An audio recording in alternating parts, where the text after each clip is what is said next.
بهم منهاج. هنا ويسألوك عن ذي القرنين، ما قاليش هو مين، هو من ذي القرنين، جاب الوصف بتاعه اللي بيسموه ذو القرنين.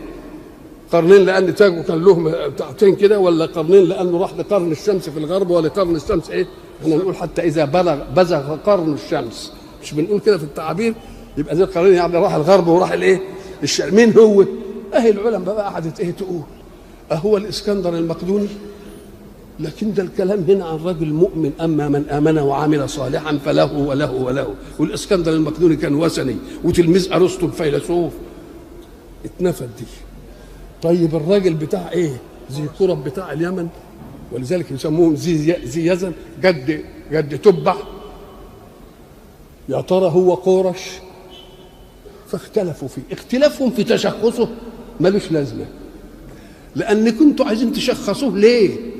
ده لو شخصتموه لم تنعت العبره بموضوعه، فسيبوها كده على أنه كل واحد ممكن في الأرض. ما المطلوب من كل ممكن في الأرض؟ المطلوب من كل ممكن في الأرض أن يفعل كذا وكذا وكذا وكذا، سواء كان الإسكندر، سواء كان قورة، سواء كان ذي كرب، أي واحد.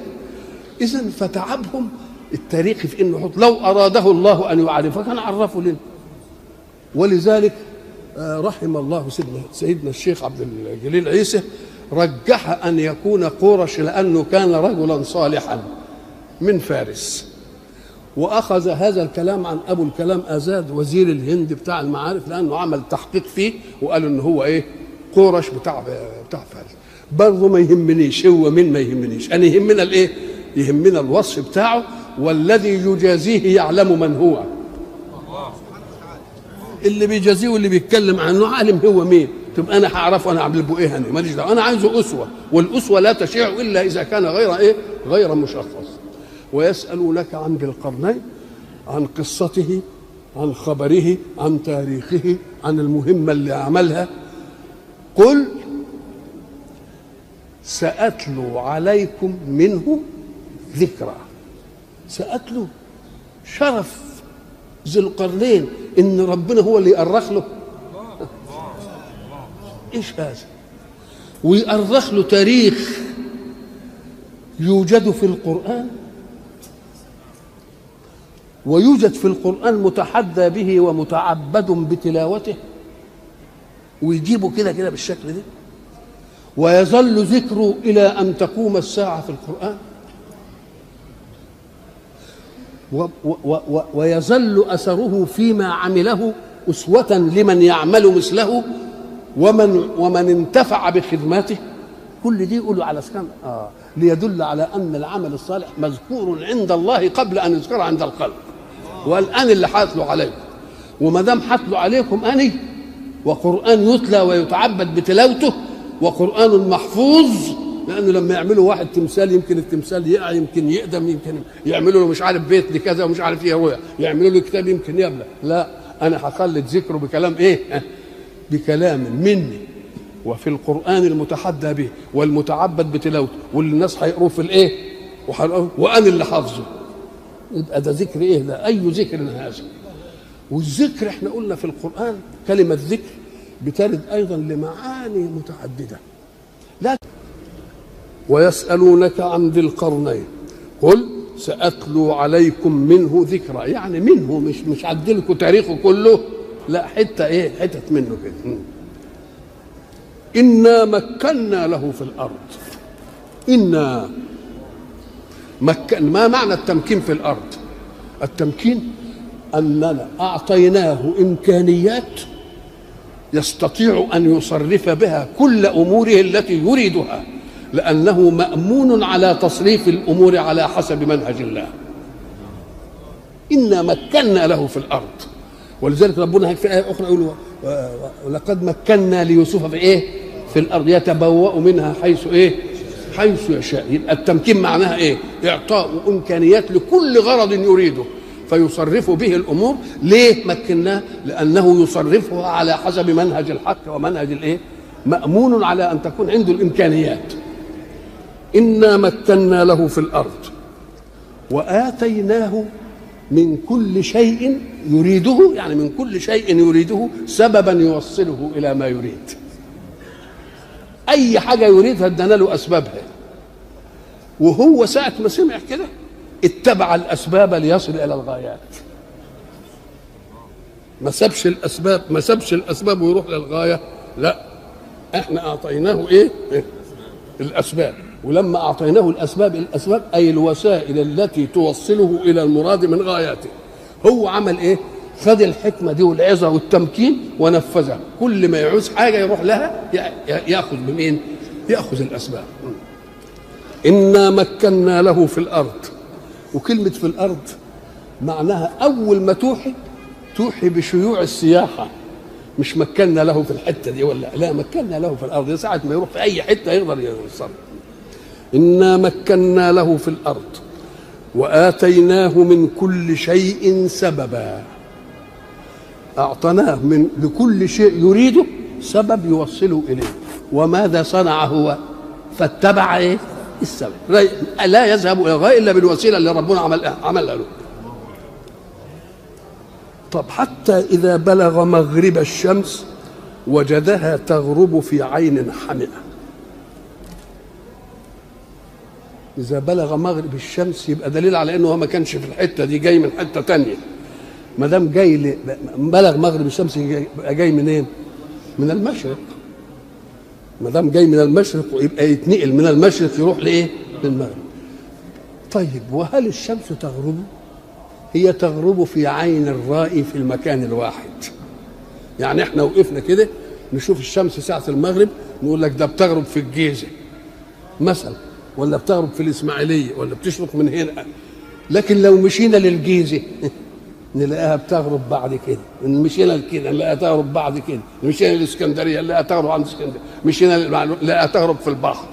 يبقى غروبها أي في رأي العين غروبها بمعنى غيابها. تغرب غياب، لأن الشمس لا إيه؟ لا تغيب، لأنها دائما إيه؟ شارقة إيه؟ غاربة. تشرق على جماعة في لحظة وتكون غربة عن الجماعة في هذه الإيه؟ وقلنا ولذلك تتعدد المشارق وتتعدد مين؟ وتتعدد المغارب. ولذلك قلنا دي أعطتنا إيه؟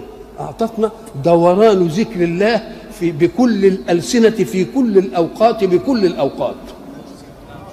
احنا قلنا زمان نصلي العصر هنا، غيرنا بيصلي الايه؟ المغرب في الوقت ده، وغيرنا بيصلي يبقى الله مذكور في كل وقت بكل وقت. يبقى لا ينتهي الظهر لله ولا ينتهي الفجر لله ولا ينتهي المغرب لله كله، بل بالعكس لا ينتهي الإعلام بواحدة منهما. ساعة ما جماعة يقولوا الله أكبر للأذان يكونوا جماعة تانية بيقولوا أشهد أن لا إله إلا الله، وجماعة ثالثة بيقولوا أشهد أن محمدا رسول الله. الله، يبقى لفظ الأذان دائر ما بينتهيش أبدا. وأوقات الصلاة ليلة يبقى يصلى لله في وقت في كل إيه. ولذلك يقول أهل المعرفة أو أهل الشطر أو الناس المهفوفين اللي بيقولوا عليهم دول، يقول لك يا زمن وفيك كل الزمن. يعني يا ظهر وانت فيك كل ايه؟ كل الاوقات فيك، يا زمن وفيك كل الايه؟ وفيك كل الزمن. ويسأل طيب إنا مكنا له في الأرض وآتيناه من كل شيء أراده سببا، يعني طريقا يوصله. فأتبع سببا حتى إذا بلغ مغرب الشمس أي في رأي العين، وإلا فهي لا تغرب أبدا، إنما تغرب عن جماعة في مكان وتشرق على جماعة في إيه؟ في مكان إيه آخر. وجدها تغرب في عين حمئة، زي ما أنت تكون واقف كده عند الإسكندرية وتشوفها غربت في الإيه؟ في البحر. هي ما غربتش في البحر، هتروح برضه للحتة اللي غربت فيها على أفقك، في امتداد أفقك تلاقيها غربة في حتة إيه؟ تبقى تاني. وجدها تغرب في عين فيها ماء حمئة.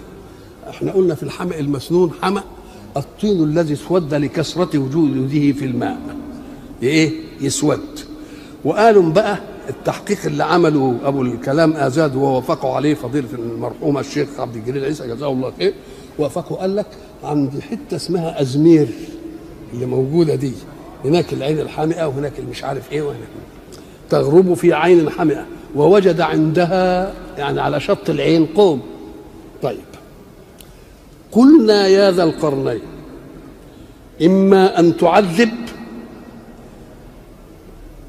وإما أن تتخذ فيهم حسنا. الله، ده تفويض. إذن لا يفوض إلا المأمون على التصرف، يبقى مأمون على الإيه؟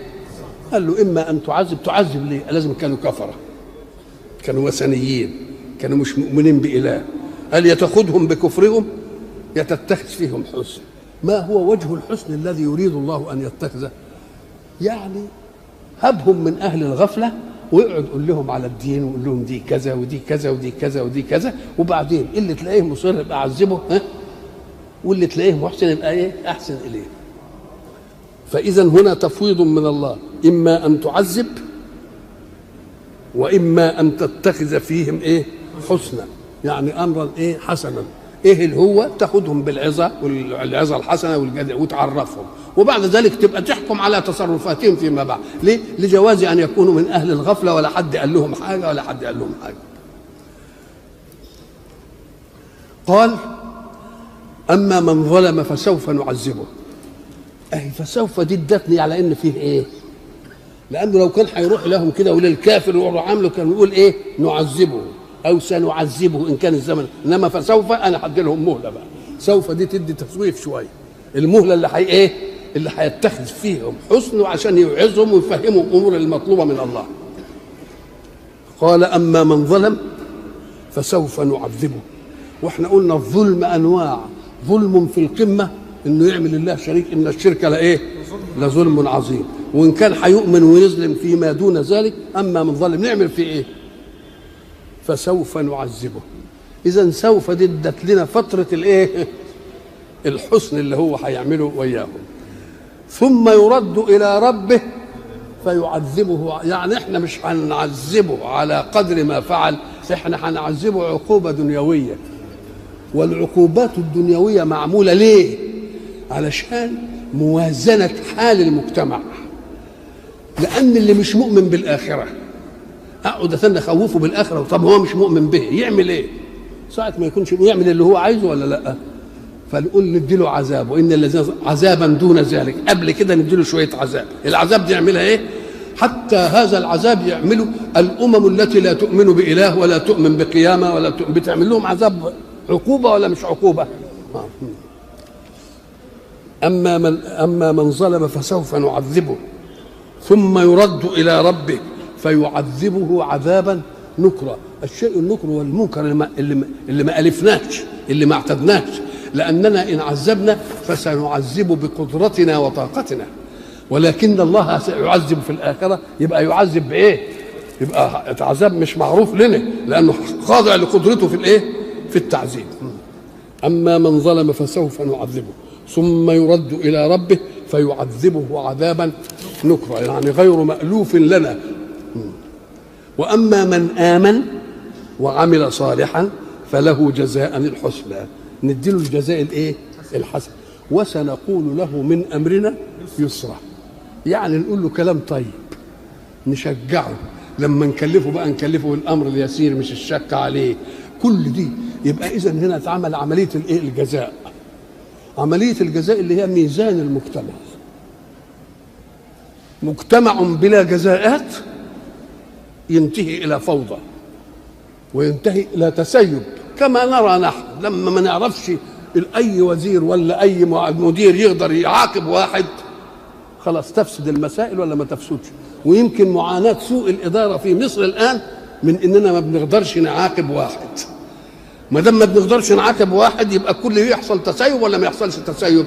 يحصل تسيب. وأيضا إن الجزاءات اللي بالحسنى قد يظفر بها الذي لا يعمل ويظفر بها من يتقرب. لو تقرب الناس بإخلاصهم في عملهم تبقى دي هي اللي تستحق الجائزة، إنما يتقربون بأساليب أخرى يجيدونها، واللي منهوك في عمله ومخلص فيه والعمل واخد كل وقته ما يقدرش لا يجامل ولا يقدر ينافق ولا هو فاضل الحكاية دي، يبقى دوك يغلبوا ولا ما يغلبوش؟ يبقى يغلبوا. يبقى ميزان اعتدال المجتمع ايه؟ أما من ظلم فسوف نعذبه ثم يرد إلى ربه فيعذبه عذابا ايه؟ وأما من آمن وعمل صالحا فله جزاء الحسنى وسنقول له من امرنا يسرا. زي ما احنا بنعمل مكافآت تشجيعيه، حفلات تكريم، ونعمل المجد مش عارف ايه، وده العامل المثالي، وده المعلم المثالي، وده مش عارف، بس تكون بايه؟ من ظلم فسوف نعذبه ثم يرد الى ربه فيعذبه عذابا نكرا، واما من امن وعمل صالحا فله جزاء الحسنى وسنقول له من امرنا يسرا. جزاء الحسنى، الحسنى افعل تفضيل لمين؟ لحسن. يبقى فيه اذا كنا هنديله الحسنى نديله الحسن ولا لا؟ نبقى نديله الحسن اللي هو نقول له يسرا، والحسنى تبقى فين؟ للذين احسنوا الحسنى وزياده.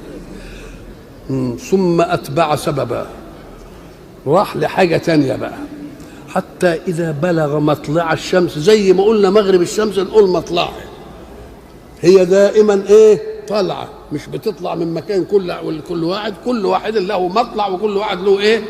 له مغرب حسب اتساع افقه. حتى اذا بلغ مطلع الشمس وجدها تطلع على قوم لم نجعل لهم من دونها سترا. الستر هو الحاجز بين شيئين، الشيئين الستر ده يا اما يقيني حر يا يقيني برد. يعني هل ذهب الى قوم فوجدهم من المتبدين الذين يعيشون عراة كأواسط افريقيا مثلا، ولا لهمش حاجه تسترهم من الشمس، ولا لهمش حاجه بيوت يدخلوا فيها ولا عندهمش لا اشجار يستظلون بها، يعني اسمهم ضاحين، قوم ضاحون، يعني ايه؟ ما لهمش حته تأويهم من مين؟ لا من الحر ولا من الايه؟ من البرد. ومثل هؤلاء يعطي متأخرين مش متحضرين يعني، ومثل هؤلاء يعطيهم الله في جلودهم تعويضا، هذا التعويض يعطيهم الدفء في الشتاء والبرودة في الحر. نعم. وده ايه؟ أم قال لك ده الإنسان في البيئة الواحدة له وجه ما هوش مستور، وله جسم مستور، صدره وظهره ومش عارف ايه. الوجه ده اهو بيشوف البرد وبيشوف الحر وبيشوف الشمس، ربنا مديله التركيبه اللي يقدر يتحمل ايه؟ بدليل انك انت لو كشفت حته اصلها ما بتنكشفش يقول لك هتاخد برد، هتاخد مش عارف ضربه شمس. الله، اذا زي الحيوانات بجلودها بتعيش في البرد وبتعيش في الحر ولا لا؟ فبيتكيفوا هذا التكيف، فما بيبحثوش في حاجه بقى ايه لحد ما يتحضرهم ويروح لهم ناس بقى لابسين وناس مش عارف ايه، يجدوا في اللبس بقى ايه؟ ستر العوره وايه؟ وزينه. حتى اذا بلغ مطلع الشمس وجدها تطلع على قوم لم نجعل لهم من دونها سترا، وهنا لم يقل لنا عنها شيئا، يعني عمل وياهم ايه؟ حضرهم.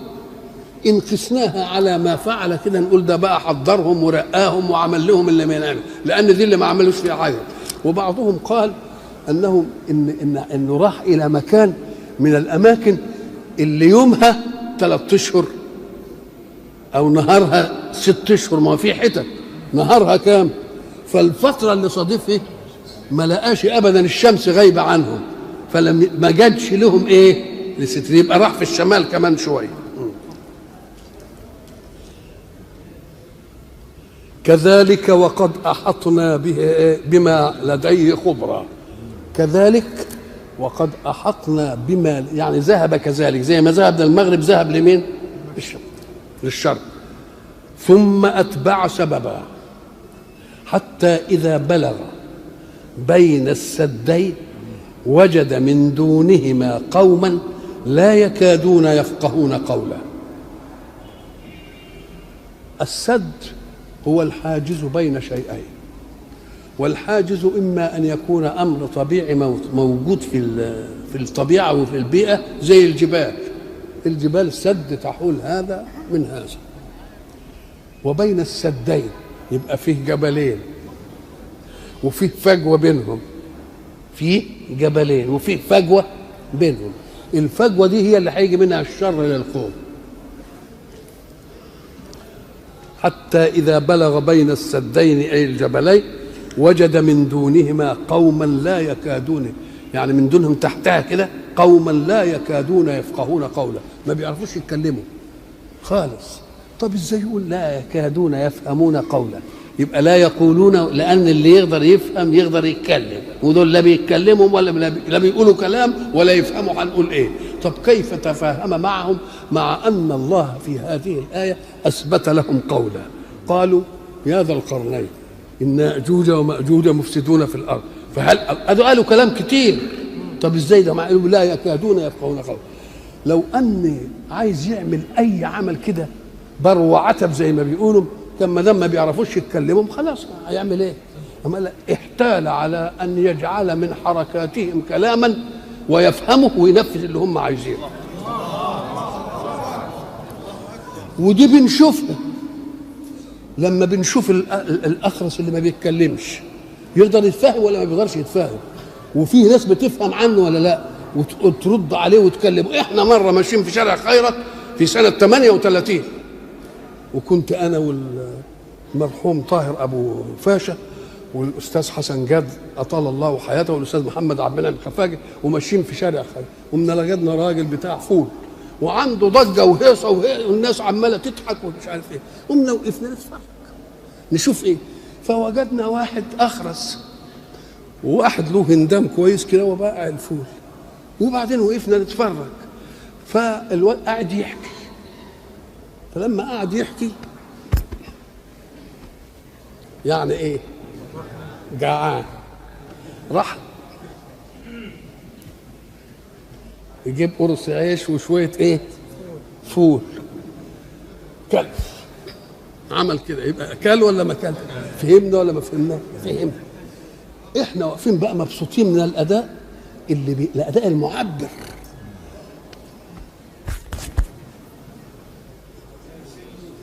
ما معاش فلوس. الله، ما معاش فلوس. طيب اما عايز يضربني،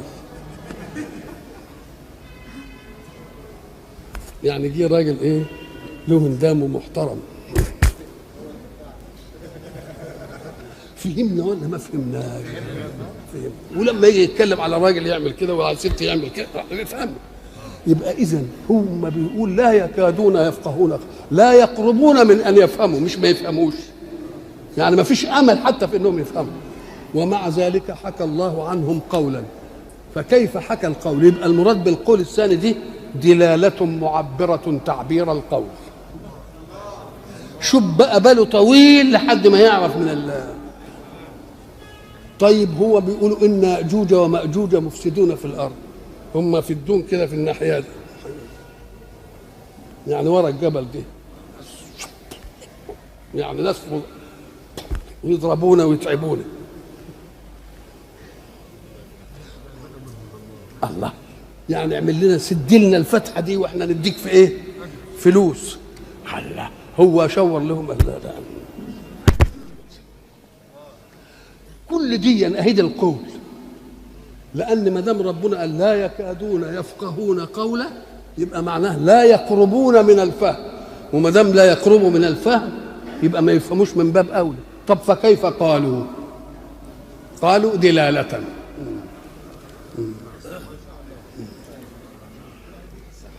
حتى إذا بلغ بين السدين، الجبلين اللي بينهم فتحة، ما دام فيه بين، فيه سدين وفيه بين، يبقى فيه فتحة ولا ما فيش فتحة؟ يبقى فيه فتحة. الفتحة دي هم اللي بيجوا منها خصومهم اللي مضطهدينهم وبيضربوهم وبيظلموهم. قالوا قالوا يعني إيه؟ بالإشارة الدالة دلالة القول.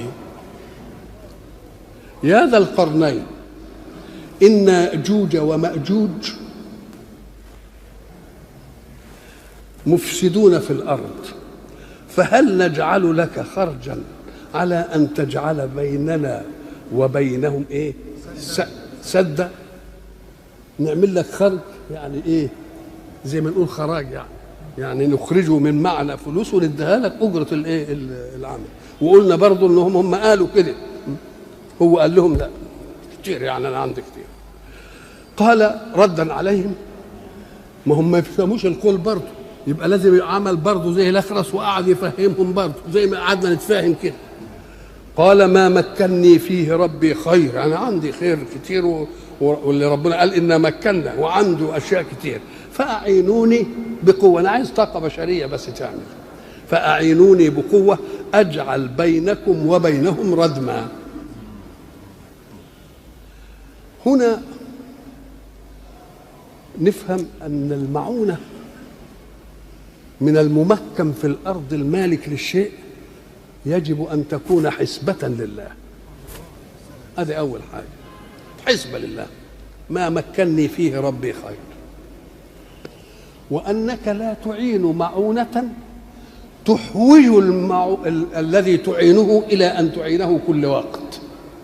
اعنه اعانة تغنيه عن اعانتك فيما بعد. علمه، قول له لا اعمل دي واعمل دي واعمل دي واعمل دي واعمل دي وقد كده ومش عارف ايه، يعني عاونه مره واحده، بس تعاونه مره واحده تغنيه.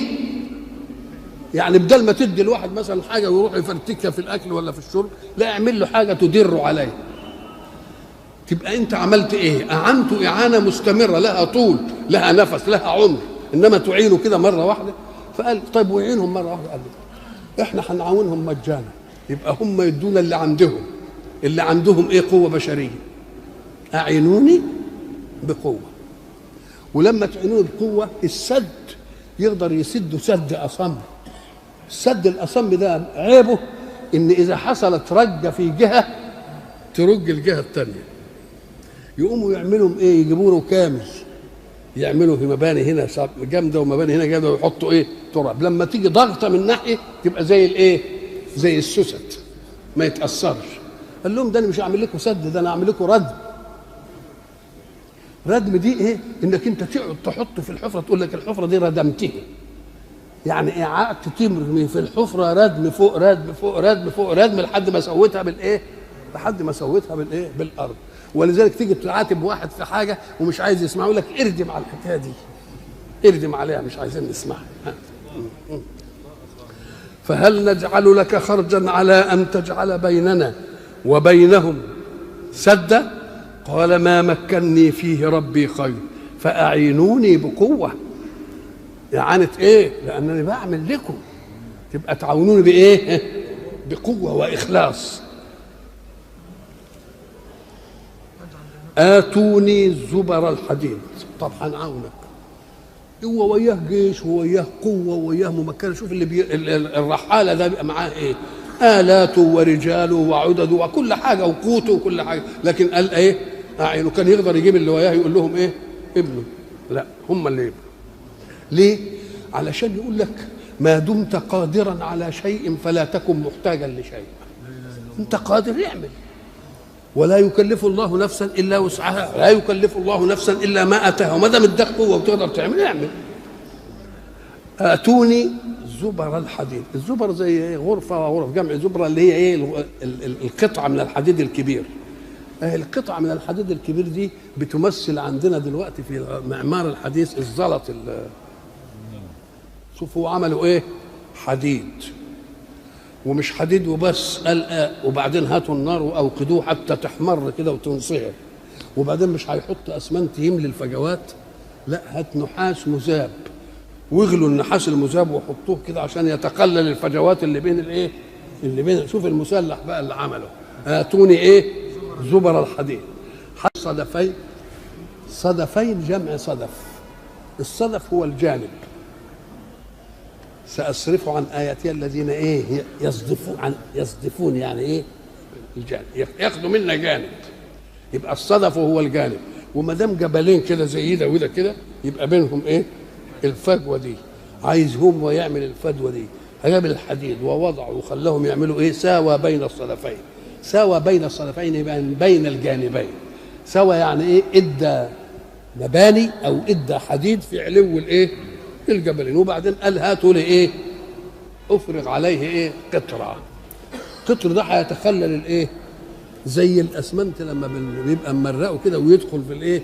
بين الحديد وبين الايه؟ وبين الزلط. آتوني أفرغ عليه إيه؟ قطر. آتوني زبر الحديد حتى إذا ساوى بين الصدفين أي الجانبين تساويا، قال انفخوا. انتوا تنفخوا. جابوا الكير وقعدوا ينفخوا خلاص، حتى إذا جعله نارا التهب الحديد كده، قال آتوني أفرغ عليه إيه؟ قطرة نحاس مذاب، وبعدين يكبوا فرق. شوف بقى حديد، والحديد انصهر وبعدين صب عليه إيه؟ نحاس إيه؟ مذاب. يطلع أولا ساوى بين صدفين، أدي علوم، والعملية اللي عملها من المادة دي يطلع أملس وناعم. ما دام علو يبقى ما يستطيعش القوم المعادون إنهم إيه؟ يظهروه، يجوا على ظهره يعلوه. وما دام بالشكل ده الامكان اللي ما يقدروش يشعلقوا فيه ويزحلقوا. آتوني زبر الحديد حتى إذا ساوى بين الصدفين قال انفخوا حتى إذا جعله نارا قال آتوني. كم أمر دي؟ كم أمر؟ الأول فأعينوني بقوة، وبعدين آتوني زبر الحديد، وبعدين آتوني أفرغ عليه إيه؟ قطرة وانفخوا، قال آتوني أفرغ عليه قطرة. بعد كده النتيجة اللي حصلت إيه؟ فما استطاعوا أن يظهروه. ما استطاعوا اللي هم يأجوج ومأجوج، ما استطاعوا أن يظهروه يعني يعلون على إيه؟ على ظهره من فوق، ولا يقدروا يتسلقوا لأنه ناعم الملمس، ما يقدر، ما فيش حاجة يمسك منها. وما استطاعوا له نقبة، يظهروه للعلو وما استطاعوش نقب من أي حتة لأنه إيه؟ قال شوف بقى، شوف إسناد النعمة إلى المنعم الأول. أنت واسطة بس، خدت حاجات ربنا كلها بالفكر اللي خلقه ربنا، والطاقة والقوة اللي خلقها ربنا، والمواد اللي خلقها ربنا، كل دي أنت اللي خدتها، ما تقولش أنا عملت بقى. قال هذا إيه؟ رحمة من ربي. رحمة، يبقى أسند النعمة إلى المنعم من إيه؟ الأعلى. نعم. قال هذا رحمة من ربي، لكن أنا عملت حاجة بس للدنيا، الحاجة للدنيا، لكن إذا جاء وعد ربي في الآخرة يعملوا إيه؟ يبقى ذاك كمان. نعم. فإذا جاء وعد ربي جعله دكاء، دكه كده سواه بالأرض، وكان وعد ربي إيه؟ وكان وعد ربي حق. طب وليه قال دي كده ليه؟ أم قال لك لأنهم يجوز إنهم هم مستذلين ومستضعفين، واليأجوج ومأجوج أقوياء، يمكن لما يستغلوا بقى ويرتاحوا كده يبتدوا يتنمردوا. قال لهم افهموا إن في حاجة هتيجي تانية أكتر من كده. نعم. قال هذا رحمة من ربي، فإذا جاء وعد ربي أي بقيام الساعة جعله دكاء، وكان وعد ربي حقا. رصيد ومناعة تعطى للرجل حتى لا يضغى بعد أن يستغني. قل له نعم.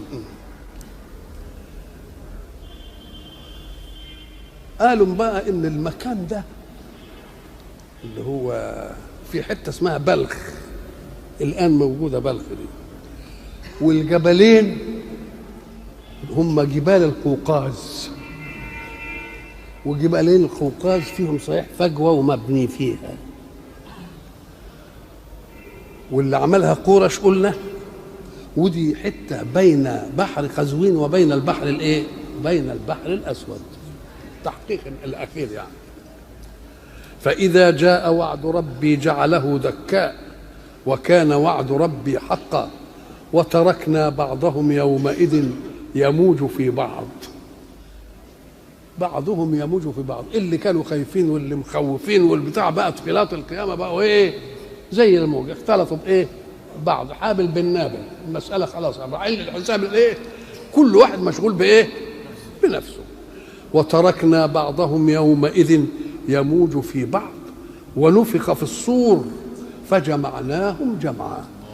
ما دام نفخ الصور يبقى اكنها النفخه الثانيه، نفخه، لان في نفختين، نفخه الاولانيه وما اعوذ بالله من الشيطان الرجيم، وما قدر الله حق قدره والارض جميعا قبضته يوم القيامه والسماوات مطويات ايه؟ مش في الايه كده خلاص.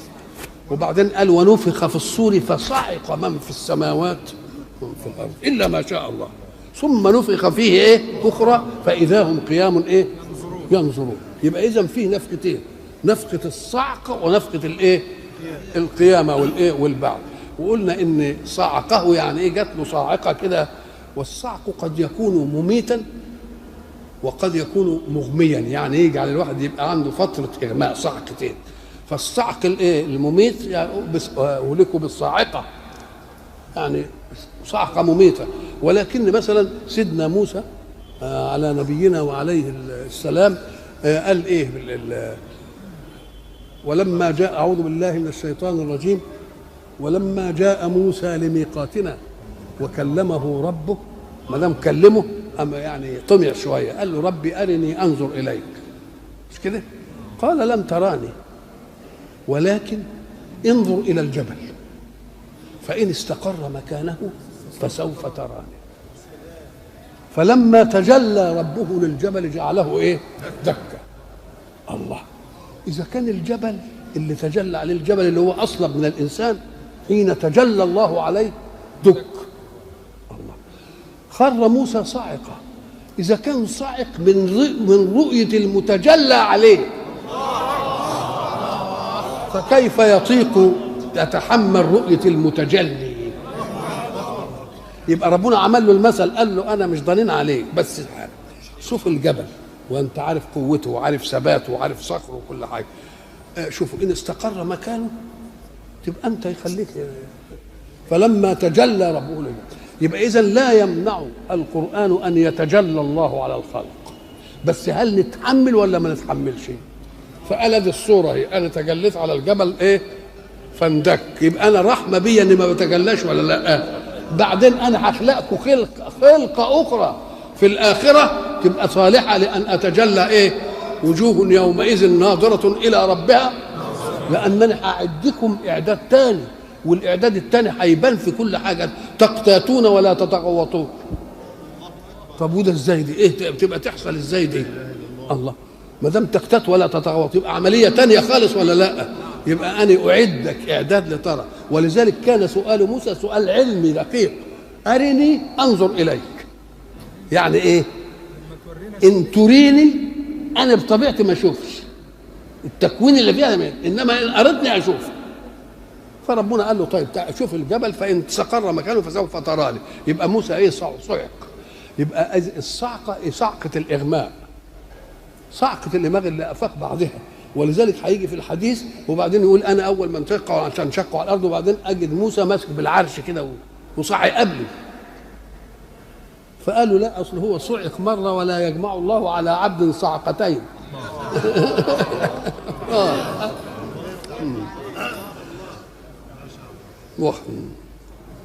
وتركنا بعضهم يومئذ يموج في زي الموج.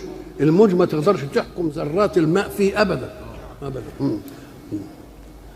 ونفخ في الصور اللي هي النفخه الثانيه فجمعناهم جمعا وعرضنا جهنم يومئذ للكافرين عرضا. يشوفوها كده، هي هتعرض حتى للمؤمنين وهيشوفوها، وان منكم الا واردها. ليه؟ الناس بتفهم ان واردها يعني داخلها، لا، الوارد للماء هو الذي يذهب لعين الماء، يشرب ولا ما يشربش ده موضوع تاني.